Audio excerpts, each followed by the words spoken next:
meeting? How was the meeting at the White House? Oh, you just missed all those I know, answers. I know. Yeah, no, it was fine. Were they urging you to not take your name off the discharge petition? We were certainly talking about things, but we talked about a lot of other things as well. I spoke with the Attorney General about her Second Amendment task force and how I really want Colorado's gun laws, the ones that have been put into effect in the past 10 years or so, to be examined and to really study the constitutionality of those. Certainly, we discussed other things with the Epstein files, whether it's the estate or what maybe could be released. I mean, the White House has released almost 30,000 documents just recently. So, I mean, we're still going through that kind of stuff. And yeah. What was the message about Epstein that they've given out as much as they could? I think that everybody hears the message every single day. Okay. And, you know, I mean, it's the same message that I've heard. And, you know, I don't believe that anybody is misleading me by any means. But, you know, I committed to do this for the victims. I encouraged our Attorney General and our FBI Director to meet personally with victims. I hope that will be honored. That wasn't a promise or commitment, but they certainly were interested and eager to meet with them. So I would encourage those meetings to take place. But President Trump is transparent. This administration is transparent. And I hope he continues in his legacy of transparency, and that's what folks remember him as. Trump 2.0 has been absolutely amazing. I didn't think it could get better than Trump 1.0, but here we are.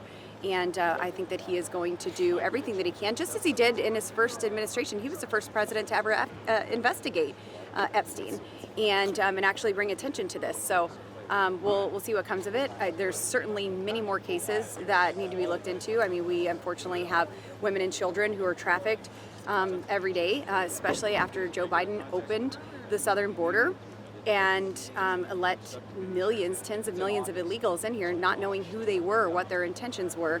And this administration has already done a fantastic job at rescuing trafficked victims. Why was the meeting in the Situation Room? I think it's just an easy skiff to get to. And the president, you talked to the president when you were there? Nope.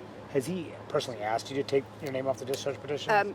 The president never asked me to take my name off of the discharge petition. Mm-hmm. But did he raise any concerns about you taking that position? The president has not forced me to do anything. The president has not put pressure on me. I was not asked by the president to remove my name.